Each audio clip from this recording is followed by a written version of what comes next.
গত ১.৫ বছরেরও বেশি সময় ধরে অনেকেই আমাকে এই প্রশ্নটি করেছেন, ডক্টর জাকির, আল্লাহ সুবহানাহু ওয়া তাআলা কি সর্বশক্তিমান নন? তাহলে আল্লাহ সুবহানাহু ওয়া তাআলা কেন ফিলিস্তিনিদের বিজয়ী করতে পারছেন না?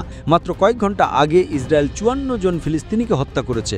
এর মধ্যে ৫১ জন ছিলেন ত্রাণকর্মী, আর একজন ছিল ৩৫ দিনে এক নবজাতক শিশু, যাকে শিফা হাসপাতালে অনাহারে মেরে ফেলা হয়েছে। ফিলিস্তিনের নিহত এই মানুষদের ২৫%-এর বেশি ছিল শিশু, ২৫ থেকে ৩০%-এর বেশি ছিল নারী। তাদের বেছে বেছে টার্গেট করা হয়েছে, বেছে বেছে হাসপাতালগুলোতে বোমা হামলা করা হয়েছে, গাজার স্কুলগুলোতে বোমা হামলা করা হয়েছে, বেসামরিক নাগরিকদের বাড়িঘর পুড়িয়ে দেওয়া হয়েছে।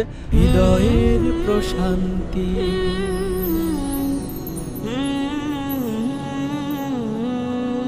আমি ইন্দোনেশিয়ায় লেকচার ট্যুর ২০২৫-এর চূড়ান্ত বক্তৃতা আজ।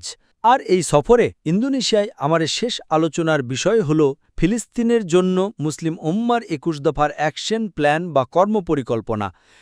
স্টেজে উঠে বক্তব্য দেওয়ার ঠিক আগে আমি আল জাজিরার একটি প্রতিবেদন পড়ছিলাম, যেখানে বলা হয়েছে যে আজ ২০শে জুলাই ২০২৫, মাত্র কয়েক ঘন্টা আগে ইসরায়েল ৫৪ জন ফিলিস্তিনিকে হত্যা করেছে।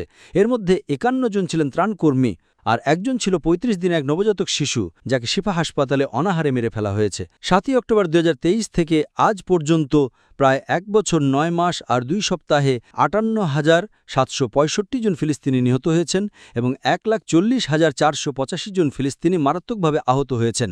এগুলো কেবল সেই সংখ্যা যা রেকর্ড করা হয়েছে বা নিবন্ধিত করা হয়েছে। প্রকৃত সংখ্যা এর চেয়ে বহুগুণ বেশি হবে।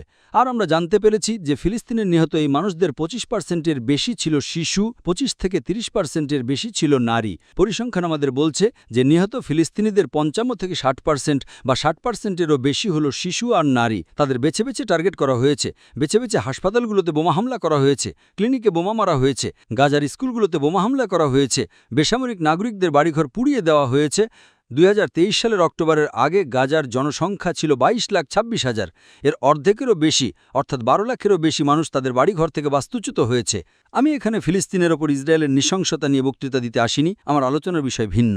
কিন্তু ইসরায়েলের সমর্থকেরা বলে যে হ্যাঁ, এটা হয়েছে কারণ ৭ই অক্টোবর ২০২৩ তারিখে ইসরায়েলের উপর সন্ত্রাসীরা হামলা করেছিল।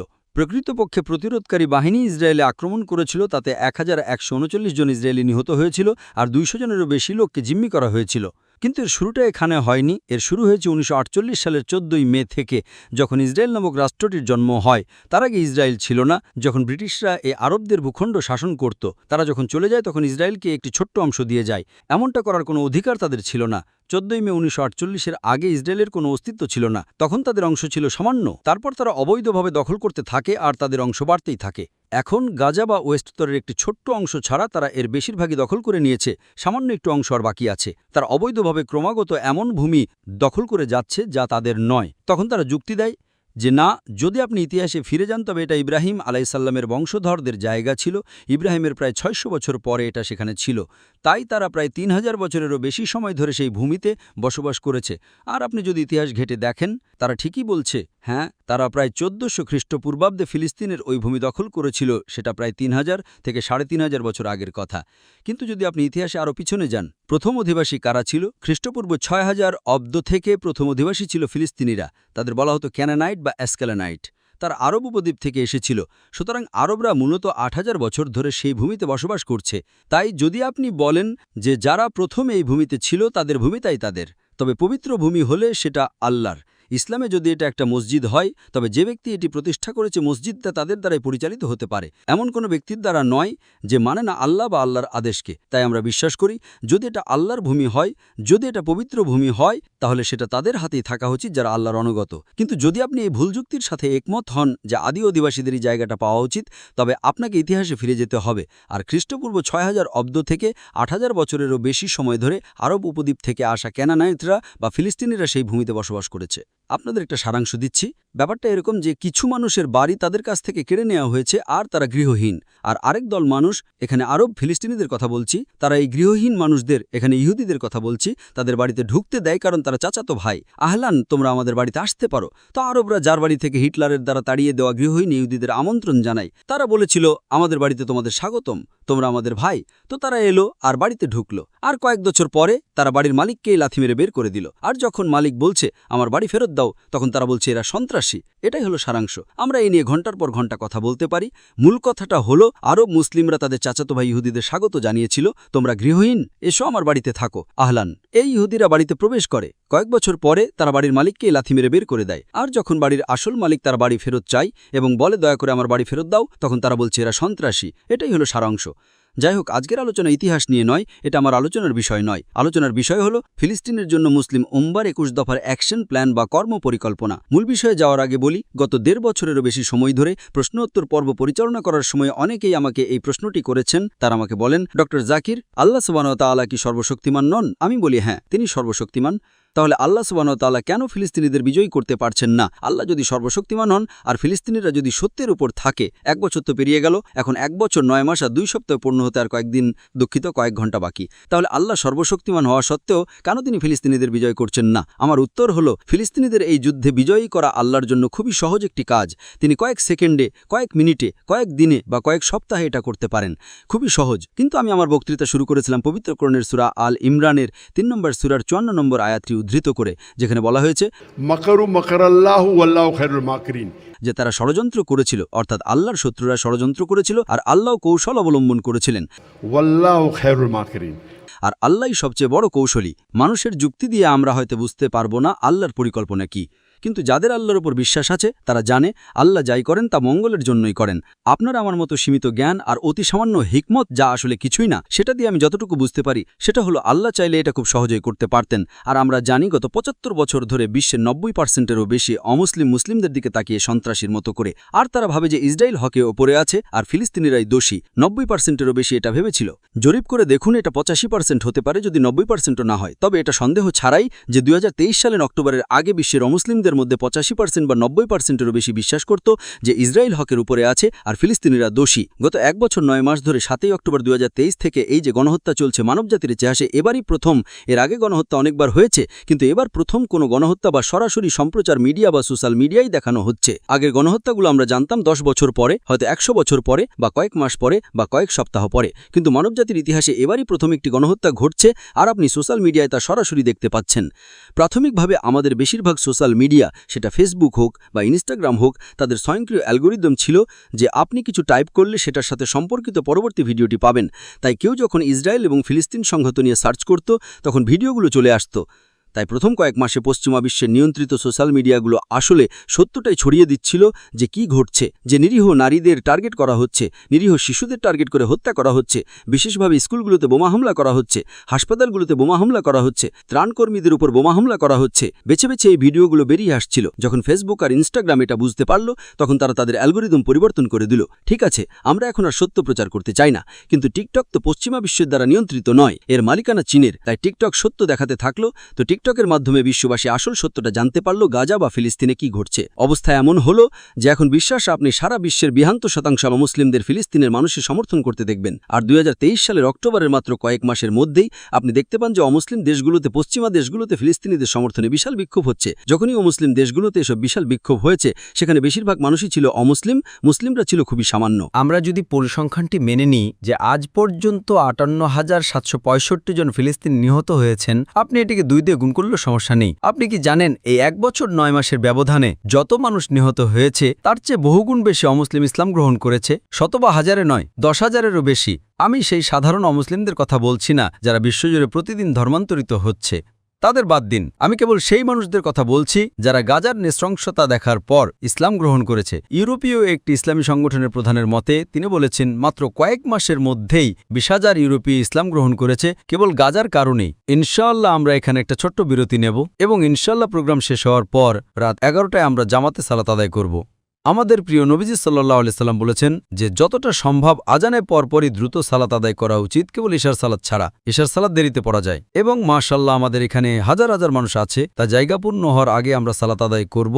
রাত 11টায় প্রোগ্রাম শেষ হওয়ার পর নারী এবং পুরুষ উভয়ের জন্য জামাতে ইশার সালাতের ব্যবস্থা করা হয়েছে ইনশাআল্লাহ। তো আমরা যা বলছিলাম, শত শত হাজার হাজার এবং 10,000-এরও বেশি অমুসলিম, বিশেষ করে ইউরোপীয়রা গাজার জনগণের উপর ইসরায়েলের চালানো নৃশংসতা জানার পর তারা এটা বিশ্বাসই করতে পারেনি। শুধু অমুসলিমরাই নয়, এমনকি ইহুদিরাও প্রতিবাদ করেছে যে ইসরায়েল যা করছে তা আমাদের ধর্মের অংশ নয়, এটা ইহুদি ধর্মের অংশ নয়। অবস্থা এতটাই বদলেছে যে বিক্ষোভ অনেক বড় আকার ধারণ করেছে। কিন্তু দুর্ভাগ্যজনকভাবে আপনারা জানেন যে ইহুদিরা বিশ্ব অর্থনীতি নিয়ন্ত্রণ করে ব্যাংকিং ব্যবস্থার মাধ্যমে, যা রিবা বা সুদের উপর ভিত্তি করে চলে, আর এটি হারাম। আর মিডিয়ার মাধ্যমে তারা শীর্ষ আন্তর্জাতিক মিডিয়া নিয়ন্ত্রণ করে, সেটা স্যাটেলাইট চ্যানেল হোক, রেডিও চ্যানেল হোক, সংবাদপত্র বা ম্যাগাজিন হোক। আর এর কারণেই তারা পরোক্ষভাবে অনেক সরকারকেও নিয়ন্ত্রণ করে, যদিও সংজ্ঞা অনুযায়ী সরকার হলো জনগণের দ্বারা, জনগণের জন্য। অনেক আমেরিকান বলতে শুরু করলো যে আমেরিকা কেন আমাদের ট্যাক্সের টাকা ব্যবহার করে ইসরায়েলকে বিলিয়ন বিলিয়ন ডলার সহায়তা দিয়ে হাজার হাজার নিরীহ মানুষকে হত্যা করছে। এমনকি প্রতিবাদ করার পরও তারা কিছু করতে পারেনি। আপনি কি জানেন, আমেরিকায় আপনি চাইলে আমেরিকার প্রেসিডেন্টের বিরুদ্ধে কথা বলতে পারেন, কোনো সমস্যা নেই। কিন্তু আপনি যদি ইহুদিদের বিরুদ্ধে, ইসরায়েলের বিরুদ্ধে কথা বলেন, তবে আপনাকে গ্রেপ্তার করা হতে পারে। তাই তারা তখন বলতে শুরু করলো, আমরা ভাবতাম ফিলিস্তিনি একমাত্র দেশ যা দখল করে রাখা হয়েছে। এখন আমরা বুঝতে পারছি যে ফিলিস্তিনি একমাত্র স্বাধীন দেশ, বরং আমরাই দখলে আছি। গাজার মানুষ আমাদের দেখিয়ে দিয়েছে যে পুরো বিশ্বই পরোক্ষভাবে জায়নবাদীদের দ্বারা নিয়ন্ত্রিত। বিক্ষোভগুলো থেকে আপনি বুঝতে পারবেন যে সাধারণ মানুষ সরকারের বিরুদ্ধে, কিন্তু সরকারগুলো নিয়ন্ত্রিত হচ্ছে জায়নবাদীদের দ্বারা। তাই এখন আমরা ফ্রি প্যালেস্টাইন নিয়ে কথা বলতে শুরু করেছি। ফ্রি প্যালেস্টাইন আসলে ফিলিস্তিনি একমাত্র দেশ যা সত্যিকার অর্থে স্বাধীন।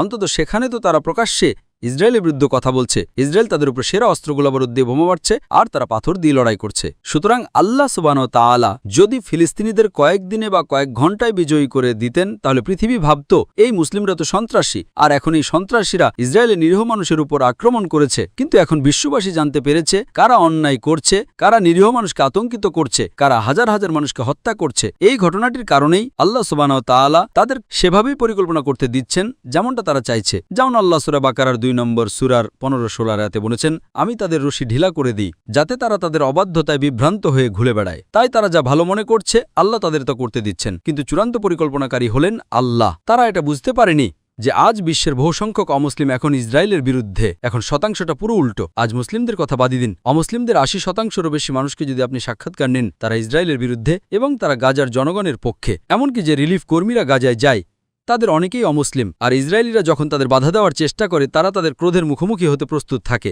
অনেকে গ্রেপ্তার করা হয়, অনেককে হত্যা করা হয়। ইসরায়েল শত শত অমুসলিম রিলিফ কর্মী আর হরপাত্র সাংবাদিকদের হত্যা করেছে যারা সেখানে সাহায্য করতে গিয়েছিল। এটা সম্ভব হতো না যদি আল্লাহ ফিলিস্তিনিদের কয়েকদিনে বা কয়েক ঘণ্টায় বিজয় করে দিতেন। ইসরায়েল এবং নেতানিয়াহুর অশুভ পরিকল্পনা আজ বিশ্বের সামনে উন্মোচিত হয়েছে। আর আমি বিশ্বাস করি গত 1 বছর 9 মাস এবং 2 সপ্তাহ ধরে গাজায় যা ঘটছে তা আসলে একটা পরীক্ষা। এটা শুধু ফিলিস্তিনিদের জন্য পরীক্ষা নয়। আমাদের বোঝার ভুল আছে। হ্যাঁ, এটা তাদের জন্য একটা পরীক্ষা ঠিকই, কিন্তু এটা মাত্র 22 লাখ মানুষ। এটা আসলে পুরো বিশ্বের জন্য একটা পরীক্ষা। ফিলিস্তিনিদের ক্ষেত্রে, বিশেষ করে গাজার মানুষের ক্ষেত্রে, তাদের বেশিরভাগই অসামান্য সাফল্যের সাথে পাশ করছে। গাজায় যা ঘটছে তা দেখে অনেকেই তাদের করুণা করছে, কিন্তু গাজার বাইরের বাকি মুসলিমদের দেখে আমি করুণা বোধ করি। প্রশ্ন হলো, আল্লাহ কি আমাদের ক্ষমা করবেন? আমাদের দূরদৃষ্টি খুবই সীমিত। গাজায় যা ঘটছে তার জন্য আমাদের নিজেদের ওপর করুণা করা উচিত। আমরা মুখ ফুটে একটা কথাও বলতে পারি না। ধিক্কার আমাদের। 2 বিলিয়ন মুসলিম, বিশ্বের জনসংখ্যার 25%-রও বেশি। আজ 810 কোটি মানুষ, তার মধ্যে 225 কোটিরও বেশি মানুষ মুসলিম। সেখানে গাজার মাত্র 22 লাখ মুসলিম আক্রান্ত হচ্ছে, মাত্র 0.1%। বাকি 99.9% মুসলিম। আমরা কি করছি? তাহলে আসল মিসকিন কে? গাজার মানুষ নয়। আল্লাহ তাদের মঙ্গল করুন, আল্লাহ তাদের ইস্তেকামা দিন, আল্লাহ তাদের সবর দিন, আল্লাহ তাদের বিজয় দান করুন। আমরা প্রতিদিন এই দোয়া করি, কিন্তু 1 নম্বর যাদের করুণা করা উচিত তারা হলো আজকের এই 99.9% মুসলিম উম্মাহ যারা গাজার বাইরে আছে। তাই আজকের এই আলোচনা মূলত গাজার মানুষের জন্য নয়, এটা প্রধানত গাজার বাইরের মানুষের জন্য। আপনারা কি বুঝতে পারছেন? এটা আমাদের জন্য। আমরা কি করছি? আমরা বলি আল্লাহর উপর আমাদের ঈমান আছে। আমাদের কোনো ঈমান নেই। আমাদের ঈমান থাকলে আমরা এখানে এইভাবে বসে থাকতাম না। গাজার মানুষ আমাদের ঘুম ভাঙানোর ডাক দিচ্ছে। আল্লাহ পরিকল্পনা করছেন এবং পরীক্ষা করছেন। এটা আমাকে নবী মুহাম্মদ সাল্লাল্লাহু আলাইহি ওয়াসাল্লামের একটা হাদিসের কথা মনে করিয়ে দেয়। এটা সহিহ মুসলিমে আছে, আবার সুনান আবু দাউদেও আছে এবং অন্যান্য হাদিসেও বলা হয়েছে। নবীজি বলেছেন যে এমন এক দিন আসবে যখন সব অমুসলিমরা মুসলিমদের উপর ঝাঁপিয়ে পড়বে। তখন সাহাবীরা নবীজিকে জিজ্ঞেস করলেন, তখন কি মুসলিমদের সংখ্যা কম থাকবে তাই এমনটা হবে? তিনি বললেন, না, আমরা তো বিশাল সংখ্যায় থাকব। সাহাবীরা জিজ্ঞেস করলেন, আমরা যখন বিশাল সংখ্যায় থাকব তখন তারা কিভাবে আমাদের উপর ঝাঁপিয়ে পড়বে? তখন নবীজি উত্তর দিলেন, ওয়াহানের কারণে। সাহাবীরা জিজ্ঞেস করলেন, ওয়াহান কি? নবীজি উত্তর দিলেন, এটা হলো দুনিয়ার প্রতি ভালোবাসা আর মৃত্যুর ভয়। গাজায় কি হচ্ছে? তারা কি দুনিয়াকে ভালোবাসে? হ্যাঁ নাকি না? এটা ভালো। অন্তত মুক্ত খুললেন। এখানে কেউ এসে আপনাকে আক্রমণ করবে না। আপনি গাজায় নেই, তারা কি মৃত্যুকে ভয় পাচ্ছে? না। মৃত্যুকে কে ভয় পাচ্ছে? আমরা। দুনিয়াকে কে ভালোবাসছে? আমরা। সুতরাং নবীজির হাদিসটা আসলে আমাদের নিয়েই বলা হয়েছে। আমি তাহলে প্রকৃতপক্ষে দখল হয়ে আছে কারা? আমরা। গাজা ও ফিলিস্তিনের বাইরের পুরো বিশ্ব আমরাই দখল হয়ে আছি। আমরা দুনিয়াকে এত বেশি ভালোবাসি যে ভাবি আমি যদি কিছু বলি হয়তো সরকার এসে আমার বাড়ি কেড়ে নেবে, সরকার আমাকে জেলে ভরবে, হয়তো ব্যবসায় আমার লোকসান হবে। আল্লাহ সূরা তাওবা ৯ নম্বর সূরার ২৪ নম্বর আয়াতে বলেছেন, বলুন তোমাদের পিতা, তোমাদের পুত্র, তোমাদের ভাই, তোমাদের স্ত্রী বা স্বামী এবং তোমাদের আত্মীয় স্বজন। আল্লাহ জিজ্ঞাসা করছেন তোমাদের বিবেচনার বিষয়গুলো কি? তারা কি তোমাদের পিতা, তোমাদের পুত্র, তোমাদের ভাই, তোমাদের স্বামী বা স্ত্রী? তারা কি তোমাদের আত্মীয়? আল্লাহ বলতে থাকেন তোমাদের অর্জিত সম্পদ, যে ব্যবসায় তোমরা মন্দার আশঙ্কা করো, এবং তোমাদের প্রিয় বাসস্থান। আল্লাহ জিজ্ঞাসা করছেন তোমরা কি ভালোবাসো? তোমরা কি তোমাদের পিতাকে ভালোবাসো, তোমাদের পুত্রদের ভালোবাসো, তোমাদের স্ত্রী বা স্বামীদের ভালোবাসো, তোমাদের আত্মীয়দের ভালোবাসো, তোমাদের জমানো সম্পদ, তোমাদের ব্যবসা, যে বাড়িতে তোমরা বাস করো? আল্লাহ জিজ্ঞাসা করছেন তোমাদের বিবেচনাগুলো কি? তোমরা কি ভালোবাসো? এরপর আল্লাহ বলছেন যদি তোমরা ভালোবাসো, যদি তোমরা এই ৮টি জিনিসকে আল্লাহর চেয়ে, তার রাসূলের চেয়ে এবং তার পথে জিহাদ বা সংগ্রাম করার চেয়ে বেশি ভালোবাসো, তবে অপেক্ষা করো যে পর্যন্ত না আল্লাহ তার ফয়সালা নিয়ে আসেন। আর আল্লাহ পাপাচারী সম্প্রদায়কে পথ প্রদর্শন করেন না। সূরা তাওবা। আল্লাহ মুসলিমদের সতর্ক করে দিচ্ছেন যে যদি তোমরা পার্থিব জিনিসগুলোকে আল্লাহ, তার রাসূল এবং তার পথে জিহাদ ও সংগ্রাম করার চেয়ে বেশি ভালোবাসো, তবে অপেক্ষা করো। আজ আমাদের জন্য জিহাদ হলো বিশ্ববাসীর কাছে আল্লাহর বার্তা পৌঁছে দেওয়া, কিন্তু আমরা মুখ ফুটে একটা কথাও বলতে পারি না। কোরআনের এই আয়াতটি যদি আপনি গাজার মানুষের ক্ষেত্রে প্রয়োগ করেন, তারা কি পরীক্ষায় পাশ করবে নাকি ফেল করবে? তাদের বাবাকে হত্যা করা হচ্ছে আর তারা বলছে আলহামদুলিল্লাহ। তাদের ছেলেকে হত্যা করা হচ্ছে, তারা বলছে মাশাআল্লাহ। আপনি এমন কোনো ভিডিও খুঁজে পাবেন না যেখানে তারা আল্লাহকে গালমন্দ করছে বা আল্লাহকে দোষারোপ করছে, বরং আপনি তাদের আল্লাহর প্রশংসা করতে বা আল্লাহর কাছে প্রার্থনা করতেই দেখবেন। অন্যদিকে আমরা মাশাআল্লাহ দুনিয়ার সব বিলাসিতায় মেতে আছি। আমাদের খুব সুন্দর বাড়ি আছে, খুব ভালো গাড়ি আছে, পরার মতো ভালো কাপড় আছে, খাওয়ার মতো খাবার আছে, কিন্তু যখন আমাদের আল্লাহর কথা বলতে বলা হয় আমরা ভয় পাই। তাই গাজার এই যুদ্ধ আসলে সবার জন্য একটা পরীক্ষা, আর আমাদেরই বরং করুণা করা উচিত নিজেদের উপর যে আমরা কোরআন মেনে চলছি না। তাই আল্লাহ ইসরায়েলকে গাজায় আক্রমণ করতে দিচ্ছেন যাতে ফিলিস্তিনিরা জান্নাতে যেতে পারে। যারা শহীদ হচ্ছে তারা সবাই জান্নাতে যাবে। আমাদের প্রিয় নবীজি সাল্লাল্লাহু আলাইহি সাল্লাম বলেছেন, সহিহ বুখারী খণ্ড ৪ হাদিস নম্বর ৪৬-এ উল্লেখ আছে যে এমন কোন যুদ্ধে কেউ নিহত হলে সে জান্নাতে যায়। আর আমরা কি করছি? এটা আমাদের জন্য চরম লজ্জার। আজ আমি ফিলিস্তিনের জন্য মুসলিম উম্মার ২১ দফার অ্যাকশন প্ল্যান নিয়ে কথা বলবো। ফিলিস্তিনের স্বার্থে এই ২১ দফার অ্যাকশন প্ল্যানটি মূলত আমাদের জন্যই। আমি যা বলতে যাচ্ছি তা হলো আমাদের নিজেদের জান্নাতে যাওয়ার পথ প্রশস্ত করা। আমাদের মতো এই আবর্জনা বা মূল্যহীন মানুষদের আল্লাহর কোনো প্রয়োজন নেই। দয়া করে আমাকে ভুল বুঝবেন না। আমার এই আলোচনা ফিলিস্তিন মুক্ত করার জন্য নয়, এটি আমাদের নিজেদের স্বাধীন করার জন্য। আপনারা কি বুঝতে পারছেন? এটা আল্লাহর পরিকল্পনা। আপনারা কি মনে করেন যুদ্ধে জয়লাভ করার জন্য আল্লাহর আমাদের সাহায্যের প্রয়োজন? তার অধিকার রক্ষা করার জন্য আল্লাহর কি আপনার বা আমাদের মতো এই মূল্যহীন মানুষদের কোনো প্রয়োজন আছে? আপনি কে? ডোনাল্ড ট্রাম্পকে? আল্লাহ শুধু বলবেন কুন হাও আর সব হয়ে যাবে। আল্লাহর আপনার বা আমার কোনো প্রয়োজন নেই। আল্লাহ আমাদের পরীক্ষা করছেন। আপনি আল্লাহর কথা শোনেন নাকি আঙ্কেল স্যামের কথা শোনেন? দুর্ভাগ্যজনকভাবে বেশিরভাগ মুসলিম দেশ আজ অমুসলিম দেশগুলো দ্বারা নিয়ন্ত্রিত। আল্লাহ কোরআনে বলছেন আল্লাহর অনুগত্য করো, আর আমরা অমুসলিম গডফাদারদের অনুগত্য করছি। তাই ফিলিস্তিনের জন্য মুসলিম উম্মার ২১ দফার অ্যাকশন প্ল্যানটি উম্মার জন্য, ফিলিস্তিনের জন্য নয়। ভুল বুঝবেন না। বুঝতে পারছেন তো? অনেকেই ভাবছেন এই আলোচনা ফিলিস্তিন মুক্ত করার জন্য। আমার আলোচনার বিষয় হলো উম্মার জন্য ২১ দফার অ্যাকশন প্ল্যান। ফিলিস্তিনের মাধ্যমে উম্মাকে পরীক্ষা করা হচ্ছে। বুঝতে পেরেছেন? তাই এই আলোচনা ফিলিস্তিনকে মুক্ত করার জন্য নয়। আমার মতে ফিলিস্তিন তো ইতিমধ্যেই মুক্ত, তারা আমাদের চেয়ে ভালো অবস্থানে আছে। বুঝতে পারছেন? এটি উম্মার জন্য ২১ দফার অ্যাকশন প্ল্যান। আল্লাহ ফিলিস্তিনের মাধ্যমে আমাদের পরীক্ষা করছেন। আমরা কি করছি? তাই এই প্রোগ্রামটি মূলত আমাদের বাঁচানোর জন্য। অনেকেই হয়তো ভাবছেন আমরা এখন আসব আর হয়তো কাল ফিলিস্তিন স্বাধীন হয়ে যাবে। আল্লাহ চাইলে ফিলিস্তিনকে ১ সেকেন্ড, ১ মিনিট, ১ ঘন্টায় স্বাধীন করতে পারেন।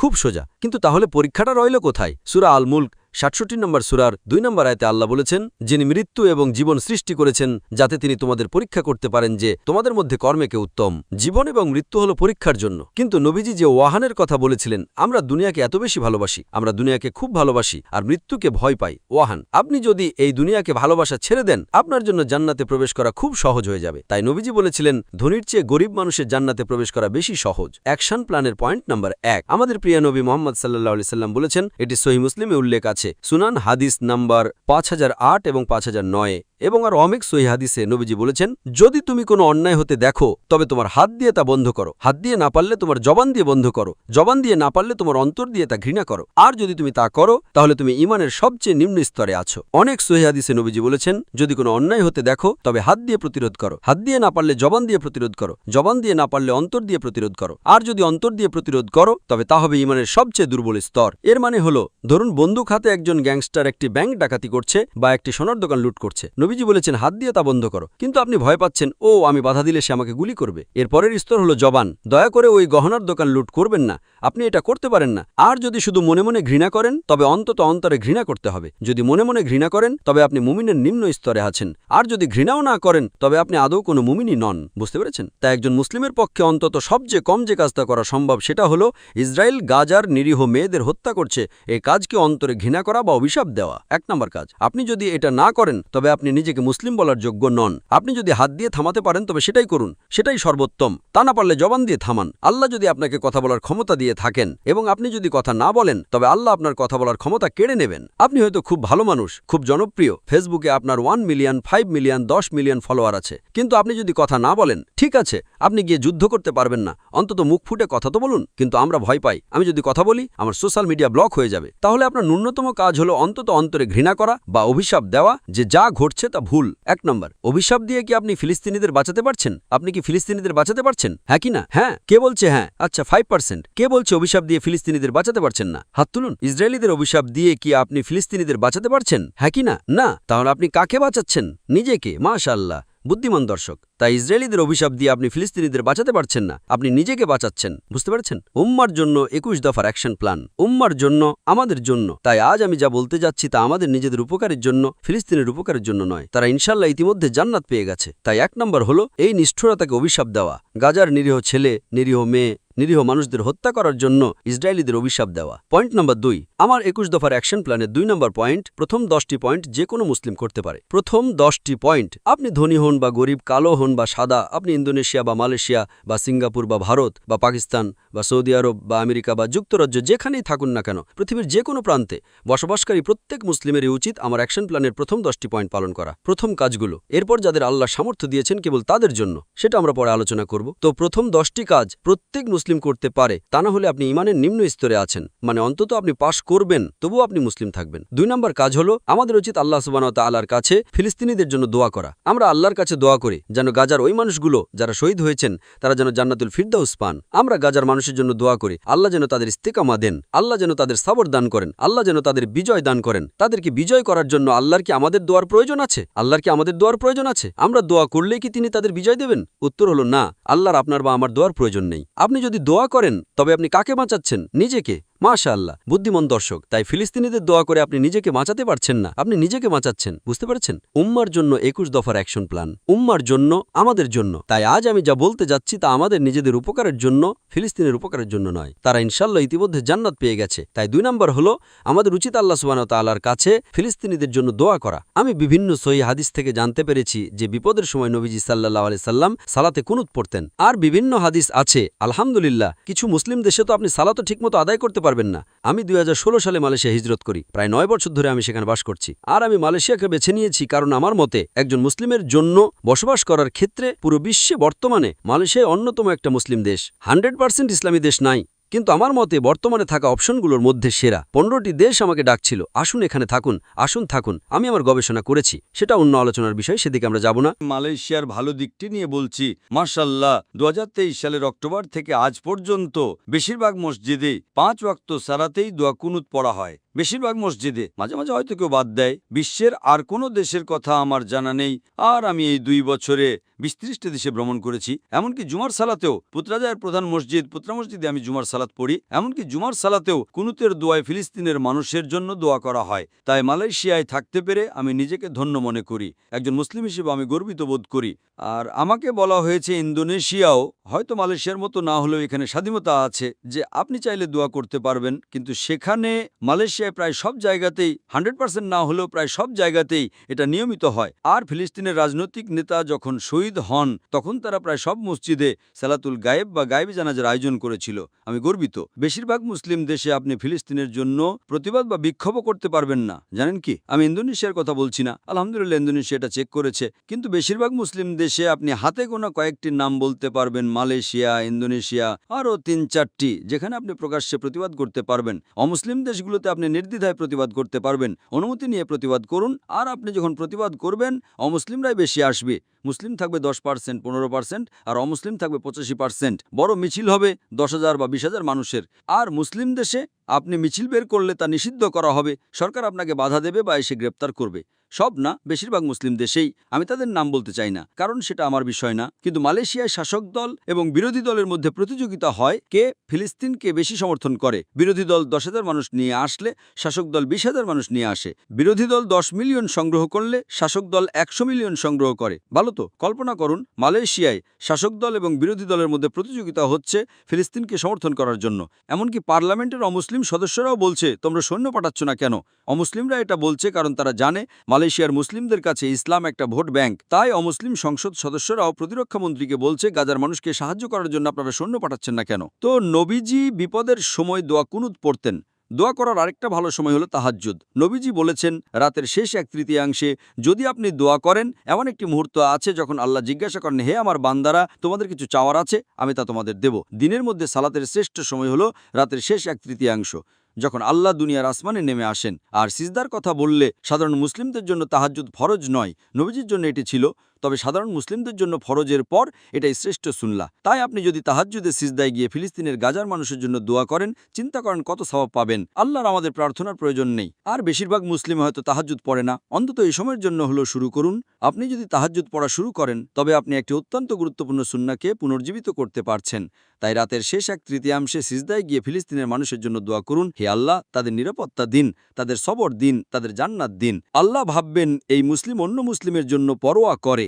আপনি তো নিজেকেই বাঁচাচ্ছেন। দোয়া করার আরেকটা গুরুত্বপূর্ণ সময় হলো জুমার দিন, শুক্রবারে আসর এবং মাগরিবের মাঝের সময়টুকু। আবার সেই 1 ঘন্টা সময় যখন আল্লাহ প্রার্থনায় সাড়া দেন। প্রতি শুক্রবারে আসরের পর থেকে মাগরিবের আগ পর্যন্ত 1 ঘন্টা সময় আপনি যদি দোয়া করেন, আল্লাহ আপনার দোয়া শুনবেন। তাই জুমার দিন সিজদার ছাড়াও এই সময়ে দোয়া করলে আপনার দোয়া কবুল হওয়ার সম্ভাবনা অনেক বেশি থাকে। তাই নিশ্চিত করুন যেন এই সময়ে আপনি গাজার আমাদের ভাই বোনেদের জন্য দোয়া করেন। পয়েন্ট নাম্বার 3, আমাদের উচিত দাওয়াত দেওয়া, কারণ দাওয়াত দেওয়া প্রত্যেক মুসলিমের উপর ফরজ। দাওয়াত মানে হলো সত্য প্রচার করা।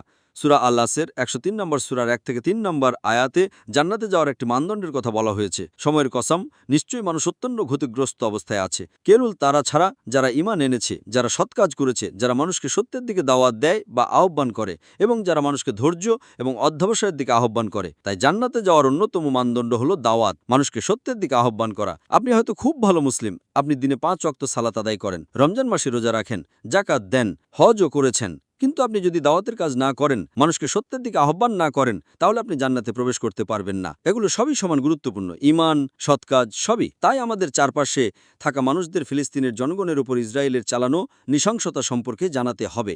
আজ বিজ্ঞান ও প্রযুক্তির যুগ, সবকিছুই আপনার হাতের মুঠোয়। আগে কোনো বার্তা দিতে চাইলে আপনাকে হয়তো 1 কিলোমিটার, 5 কিলোমিটার বা 100 কিলোমিটার দূরে যেতে হতো। এখন ঘরে বসেই ইন্টারনেট আর সোশ্যাল মিডিয়ার কল্যাণে পুরো বিশ্বটা যেন একটা গ্লোবাল ভিলেজে পরিণত হয়েছে। খুব সহজ। আজকের হিসেবে 2025 সালে পৃথিবীর 66% মানুষ ইন্টারনেট ব্যবহার করে এবং 62.3% মানুষ সোশ্যাল মিডিয়া আছে। ভাবুন, 2/3 মানুষ ইন্টারনেটে, অনেকেই শিশু বা নবজাতক। যদি আপনি প্রাপ্তবয়স্কদের হিসেব করেন, তাহলে আজ পৃথিবীর প্রাপ্তবয়স্কদের 78.7% মানুষ ইন্টারনেটে আছে। আর এর মধ্যে সম্ভবত 70% বা 75%-এরও বেশি মানুষ সোশ্যাল মিডিয়ায় যুক্ত। আজ নাম্বার 1 সোশ্যাল মিডিয়া হলো ফেসবুক। পরিসংখ্যান ওয়েবসাইট অনুযায়ী 2025 সালের এপ্রিলে ফেসবুকে 3.07 বিলিয়ন 307 কোটি মাসিক সক্রিয় ব্যবহারকারী আছে। এরপর আছে ইউটিউব, 2.56 বিলিয়ন 256 কোটি মাসিক সক্রিয় ব্যবহারকারী। তৃতীয় স্থানে আছে ইনস্টাগ্রাম, প্রায় 2.2 কোটি। এরপর খুব কাছাকাছি আছে হোয়াটসঅ্যাপ, 2 কোটি। Number 1 Facebook, 3.07 billion. Number 2 YouTube, 2.56 billion. Number 3 Instagram, 2 কোটি। নাম্বার 4 হোয়াটসঅ্যাপ, 2 কোটি। এরপর উইচ্যাট 15.3 বিলিয়ন এবং টিকটক 13.6 বিলিয়ন। তাই আজ কোনো কিছু জানানো খুবই সহজ এবং বিশ্বের প্রাপ্তবয়স্কদের একটা বড় অংশ, প্রায় 36% মানুষ ফেসবুক ব্যবহার করছে। ভাবুন, আপনার যদি একটা ফেসবুক অ্যাকাউন্ট থাকে, আপনি ইসরায়েলের নৃশংসতা সম্পর্কে কথা বলতে পারেন। এটা ভেবে মন খারাপ করবেন না যে আমার তো মাত্র 100 জন ভিউয়ার আছে বা আমার মাত্র 1000 জন ভিউয়ার আছে। কোনো সমস্যা নেই। আল্লাহ আপনাকে যে সামর্থ্য দিয়েছেন তিনি সেটার উপর ভিত্তি করেই আপনার বিচার করবেন। আপনি কতজনকে সেটা দেখিয়েছেন সেটা গুরুত্বপূর্ণ নয়। গুরুত্বপূর্ণ হচ্ছে আল্লাহ আপনাকে যে সামর্থ্য দিয়েছেন আপনি সেই অনুযায়ী চেষ্টা করছেন কিনা। ধরুন আল্লাহ কাউকে 1 মিলিয়ন 10 লাখ মানুষকে পৌঁছানোর সামর্থ্য দিয়েছেন, সে মাত্র 5 মিলিয়ন মানুষকে পৌঁছালো। অন্যদিকে আল্লাহ কাউকে 100 জনকে পৌঁছানোর সামর্থ্য দিয়েছেন এবং সে 100 জনকেই পৌঁছালো। যে ব্যক্তি 100 জনকে পৌঁছালো, যেহেতু আল্লাহ তাকে 100 জনেরই সামর্থ্য দিয়েছিলেন এবং সে 100 জনকেই পৌঁছেছে, তাই সে পুরো 100% নাম্বার পাবে। আর যে ব্যক্তি 5 মিলিয়ন মানুষকে পৌঁছেছে সে পাবে 50% নাম্বার। তাই আপনি হয়তো ভাবছেন যে আমি 5 মিলিয়ন মানুষকে দাওয়াত দিয়েছি, আসলে সে একটা বোকা। তাই আমি সবসময় চেষ্টা চালিয়ে যাচ্ছি। আমি জানি না আমি আমার পুরো দায়িত্ব পালন করছি কিনা, তাই আমি দিনে গড়ে মাত্র 3.5 ঘন্টা ঘুমাই। আর আমি জানি না যে আমি আমার সামর্থ্যের অনুযায়ী কাজ করছি কিনা। আমি আল্লাহকে বলতে পারি, ইয়া আল্লাহ দেখুন, আমি দাওয়াতের কাজ করছি, আমি দিনে মাত্র 3.5 ঘন্টা ঘুমাচ্ছি। সাধারণ মানুষের 7 থেকে 8 ঘন্টা ঘুমানোর প্রয়োজন হয়। তো আল্লাহ যদি আমাকে 3.5 ঘন্টা ঘুমিয়েও স্বাভাবিকভাবে কাজ করার ক্ষমতা দিয়ে থাকেন, তবে আমার আরও বেশি চেষ্টা করা উচিত। তাই ইউটিউব বা ইনস্টাগ্রাম বা হোয়াটসঅ্যাপ বা টিকটক হোক, সোশ্যাল মিডিয়া ব্যবহার করে বার্তা প্রচার করুন। যদি আপনি নিজে লিখতে না পারেন তাহলে কি করবেন? আপনার পছন্দের বিখ্যাত কোনো স্কলার বা দায়ীর কাছে যান। এই দায়ী যা বলেছেন আমার খুব পছন্দ হয়েছে, ঠিক আছে, সেটা কপি করুন আর ফরওয়ার্ড করুন। আপনি আর তো ভালো লিখতে পারেন না, শুধু কপি পেস্ট আর ফরওয়ার্ড করুন। খুবই সহজ। আপনার পরিচিত সব মুসলিম বা অমুসলিমদের কাছে এটা ছড়িয়ে দিন। সেটা 100 জন হোক, 1000 জন হোক বা 10,000 জন হোক, এটা আপনার দায়িত্ব। পয়েন্ট নাম্বার 5, তথ্য প্রচার করুন। পশ্চিমা মিডিয়া ফিলিস্তিনিদের টেরোরিস্ট বলা যে মিথ্যা প্রচারণা চালাচ্ছে তার কন্টার উদ্দিন, সেটা প্যাম্পলেট বা লিফলেট বিতরণ করেই হোক বা ইন্টারনেটে ইবুক শেয়ার করেই হোক। আপনি বিষয়গুলি স্পষ্ট করার চেষ্টা করুন এবং আপনার বন্ধুকে দিন। সে মুসলিম হতে পারে, অমুসলিমও হতে পারে। সে আপনার খুব কাছের বন্ধু হোক বা সাধারণ কোনো বন্ধু হোক, চেষ্টা করুন একজন একজন করে সরাসরি প্রচার করতে। আপনি চাইলে প্যাম্পলেট বা বইও বিতরণ করতে পারেন। আজকাল ইবুকের চল বেশি, সাধারণ মানুষ এখন আর বই কেনে না। আপনি ইবুক পাঠাতে পারেন, এটা সস্তা, শুধু কপি আর পেস্ট করুন, পাঠিয়ে দিন। আপনার শিক্ষক, প্রশিক্ষক বা সহকর্মী যার কাছেই হোক, এটা সর্বোচ্চ প্রচার করুন। পয়েন্ট নাম্বার 5, আমার 21 দফা অ্যাকশন প্ল্যানের 5 নম্বর পয়েন্ট হল, আপনার ফোন বা কন্ট্যাক্ট লিস্ট থেকে শীর্ষ ভিআইপিদের একটি তালিকা তৈরি করুন। শীর্ষ মানুষদের বেছে নিন। আমার মনে পড়ছে, আমি ভুলে গিয়েছিলাম আপনাদের বলতে যে প্রায় 4 বছর 9 মাস আগে আমি এই ধরনের একটি বিষয় নিয়ে প্রথম কথা বলেছিলাম। 2020 সালের অক্টোবরে, যখন ফ্রান্সের প্রেসিডেন্ট ইমানুয়েল ম্যাক্রো আমাদের প্রিয় নবী সাল্লাল্লাহু আলাইহি ওয়াসাল্লামকে অপমান করেছিলেন। হ্যাঁ, প্রায় 4 বছর 9 মাস আগে। সেটা ছিল ডেনিশ কার্টুন আর শার্লি হাবদো সম্পর্কে, যখন তারা নবীজির ব্যঙ্গচিত্র তৈরি করে সরকারি ভবনে ঝুলিয়েছিল। তখন আমি যখন নবী মোহাম্মদ সাল্লাল্লাহু আলাইহি ওয়াসাল্লামকে অপমান করে বা ইসলামের বিরুদ্ধে কটূক্তি করে, তখন মুসলিম উম্মার জন্য 15 দফা অ্যাকশন প্ল্যান নিয়ে একটা বক্তব্য দিয়েছিলাম। তো ইন্টারনেটে এগুলো করার সময় আমার স্ত্রী আমাকে বললেন, জাকির, তুমি কি মনে করো তুমি যথেষ্ট করেছো? আমি বললাম, মাশাআল্লাহ, আমার তো বিশাল ফলোয়ার আছে। আমি আমার ফেসবুকে এটা দিয়েছি আর সেখানে আমার প্রায় 20-22 মিলিয়ন ফলোয়ার আছে, মাশাআল্লাহ। তিনি বললেন, দেখো, এটা যথেষ্ট নয়। তুমি কেন সেই সব মানুষদের সাথে যোগাযোগ করছো না যাদের নিজস্ব প্রভাব আছে? আমি বললাম, মানে কি, আমার লিস্টে? তিনি বললেন, আমি জানি অনেক প্রভাবশালী মানুষের সাথে তোমার যোগাযোগ আছে, তুমি কেন তাদের প্রতিগতভাবে 1-to-1 মেসেজ দিচ্ছ না? আমি বললাম, ঠিক আছে। আমার স্ত্রী, আমার জীবনসঙ্গিনী আমাকে পরামর্শ দিয়েছিলেন। কেউ যখন নবী মোহাম্মদ সাল্লাল্লাহু আলাইহি ওয়াসাল্লামকে অপমান করে বা ইসলামের বিরুদ্ধে কটূক্তি করে, তখন মুসলিম উম্মার জন্য 15 দফার অ্যাকশন প্ল্যান নিয়ে একটি বক্তব্য দিয়েছিলাম। তো ইন্টারনেটে এগুলো করার সময় আমার স্ত্রী আমাকে বললেন, জাকির, তুমি কি মনে করো তুমি যথেষ্ট করেছো? আমি বললাম, মাশাআল্লাহ, আমার তো বিশাল ফলোয়ার আছে। আমি আমার ফেসবুকে এটা দিয়েছি এবং সেখানে আমার প্রায় 20-22 মিলিয়ন ফলোয়ার আছে, মাশাআল্লাহ। তিনি বললেন, দেখো, এটা যথেষ্ট নয়। তুমি কেন সেই সব মানুষদের সাথে যোগাযোগ করছো না যাদের নিজস্ব প্রভাব আছে? আমি বললাম, মানে কি, আমার লিস্টে? তিনি বললেন, আমি জানি তোমার অনেক প্রভাবশালী মানুষের সাথে যোগাযোগ আছে, তুমি কেন তাদের ব্যক্তিগতভাবে 1-to-1 মেসেজ দিচ্ছ না? আমি বললাম, ঠিক আছে। আমার স্ত্রী, আমার জীবনসঙ্গিনী আমাকে পরামর্শ দিয়েছিলেন, মিনিস্টার টাইপ করলাম আর মাশাআল্লাহ 100 জনেরও বেশি নাম চলে এলো। কেউ প্রধানমন্ত্রী, কেউ স্বরাষ্ট্রমন্ত্রী, কেউ পররাষ্ট্রমন্ত্রী, মাশাআল্লাহ, বিভিন্ন দেশের। আমি তার পরামর্শ মেনে তাদের ব্যক্তিগতভাবে মেসেজ দিলাম। ব্যক্তিগত মেসেজ যে ফ্রান্সের এই প্রেসিডেন্ট আমাদের নবীজিকে অপমান করছে, আমরা কি করছি? আমরা কি এটার জন্য দায়ী থাকব না?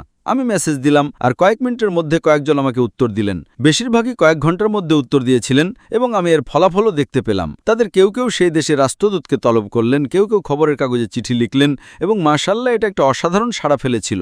এমন নয় যে 100 জনই সাড়া দিয়ে আমাকে ধন্যবাদ জানিয়েছেন, তবে আপনি ফলাফল দেখতে পাচ্ছিলেন। তাই আমার অনুরোধ হলো, আপনাদের সবার কন্ট্যাক্ট লিস্টে থাকা শীর্ষ 20, 30 বা 40 জন প্রভাবশালী ব্যক্তিকে বেছে নিন।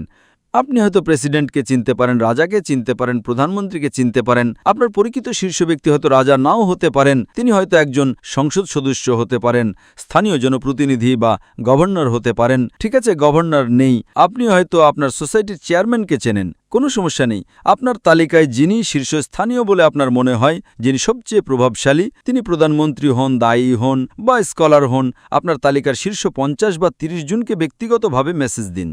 আপনাকে ফলাফল নিয়ে ভাবতে হবে না। যখন আপনি আপনার পরিচিত আর কাছের কাউকে ব্যক্তিগত মেসেজ দেন, তখন কি হয়? তিনি হয়তো কোনো শায়েক, কোনো দায়ী বা স্কলার হতে পারেন, তার প্রভাব আছে, তার ফলোয়ার আছে, সেটা কয়েক লাখ, 10,000, 5 লাখ, 1 মিলিয়ন বা 5 মিলিয়ন যাই হোক না কেন। আপনি তাকে চেনেন, আপনি তাকে একটা মেসেজ দেন যে ফিলিস্তিনের জন্য আমাদের কি কিছু করা উচিত নয়? 1 to 1। যখন আপনি 1 to 1 মেসেজ দেন, তাকে ব্যক্তিগতভাবে কল করেন বা হোয়াটসঅ্যাপ বা SMS-এ ব্যক্তিগত মেসেজ দেন, তখন সোশ্যাল মিডিয়ার চেয়ে এর প্রভাব সম্পূর্ণ আলাদা হয়। যদি আপনি তার নাম ধরে সম্বোধন করেন, তার মানে ব্যক্তিগতভাবে তার সাথে কথা বলছেন। এর জন্য আপনাকে সেই শাইখের চেয়ে বেশি পরহেজগার হতে হবে না। হয়তো সেই শাইখ ভুলে গেছেন, হয়তো সেই দায়ী খুব ব্যস্ত আছেন। যখন আপনি তাকে 1 to 1 মেসেজ দেন, এর প্রভাব ভিন্ন হয়। আপনার তালিকায় কে আছে সেটা ব্যাপার নয়, সে রাজা হোক বা ফকির, গভর্নর হোক বা আপনার প্রতিবেশী, সে কোনো কোম্পানির ম্যানেজার হোক, কোনো সমস্যা নেই। যদি আপনার মনে হয় যে আপনার তালিকায় সেই সবচেয়ে প্রভাবশালী, তাকে 1 to 1 মেসেজ দিন যে দয়া করে ফিলিস্তিনের জন্য আমাদের কিছু করা উচিত। এটা খুবই গুরুত্বপূর্ণ। সাধারণ দাওয়াত আর আপনার তালিকার ভিআইপিকে 1 to 1 দাওয়াত দেওয়ার মধ্যে পার্থক্য আছে। আপনার প্রভাব কতটুকু তার উপর ভিত্তি করে আল্লাহ বিচার করবেন না। যদি আল্লাহ আপনাকে কোনো দেশের প্রধানমন্ত্রীর সাথে সম্পর্ক করার সুযোগ দিয়ে থাকেন আর আপনি তাকে না বলেন, আল্লাহ আপনাকে প্রশ্ন করবেন, আমি কেন তোমাকে প্রধানমন্ত্রীর সাথে পরিচয় করিয়েছিলাম? তুমি কি করেছ? তুমি কি তাকে দাওয়াত দিয়েছিলে? তুমি কি তাকে তাবলিগ করেছিলে? যদি আল্লাহ সেই সুযোগ না দিয়ে থাকেন, কোনো সমস্যা নেই। আল্লাহ হয়তো আপনাকে কোনো কোম্পানির ম্যানেজারের সাথে পরিচয় করিয়েছেন, কোনো সমস্যা নেই। সে আপনার তালিকায় ছোট হোক বা বড়, যতক্ষণ সে সবচেয়ে প্রভাবশালী, তাকে 1 to 1 মেসেজ দিন। পয়েন্ট নম্বর 6, আমরা এই বার্তাটাকে আরও বড় পরিসরে ছড়িয়ে দেব। আপনি যদি ছাত্র হন, তবে আপনার স্কুলে এটা করুন, নোটিশ বোর্ডে লাগিয়ে দিন, গিয়ে শিক্ষকের সাথে দেখা করুন। আপনি যদি বিশ্ববিদ্যালয়ে থাকেন, তাহলে বিশ্ববিদ্যালয়ের নোটিশ বোর্ডে লাগিয়ে দিন। আপনি বিলবোর্ড তৈরি করতে পারেন, বিশ্ববিদ্যালয়ের নাটক বা পথনাটক করতে পারেন। আপনি যদি কোনো কোম্পানিতে চাকরি করেন, নিশ্চিত হন জন্য আপনি ম্যানেজারের সাথে দেখা করে বলেন যে আমাদের কোম্পানিতে কর্মরত মানুষদের মধ্যে ফিলিস্তিনে আসলে কি ঘটছে সে সম্পর্কে সচেতনতা তৈরি করতে চাই।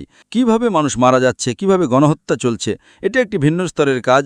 আপনি নির্দিষ্টভাবে স্কুল, কলেজ বা আপনার কর্মক্ষেত্রকে টার্গেট করছেন, সেখানে পথনাটক করতে পারেন, বিলবোর্ড লাগাতে পারেন। তাই এই 3, 4, 5, 6 নম্বর পয়েন্টগুলো সবই দাওয়াত ছড়ানোর ব্যাপারে, কিন্তু ভিন্ন ভিন্ন কৌশলে। 3 নম্বর পয়েন্ট হলো কেবল সোশ্যাল মিডিয়ায় জানানো। 4 নম্বর পয়েন্ট হলো আরও বিস্তারিত তথ্যসহ বই, প্যাম্পলেট বা ইবুক দেওয়া। 5 নম্বর পয়েন্ট হলো ভিআইপিদের বেছে বেছে দাওয়াত দেওয়া। 6 নম্বর পয়েন্ট হলো আপনার কর্মক্ষেত্রে বা অধ্যয়নের স্থানে স্কুল, কলেজ, বিলবোর্ড বা কর্মক্ষেত্রে বড় পরিসরে প্রচার করা। আপনি স্কুলে পড়লে স্কুলে করুন, বিশ্ববিদ্যালয়ে পড়লে বিশ্ববিদ্যালয়ে করুন।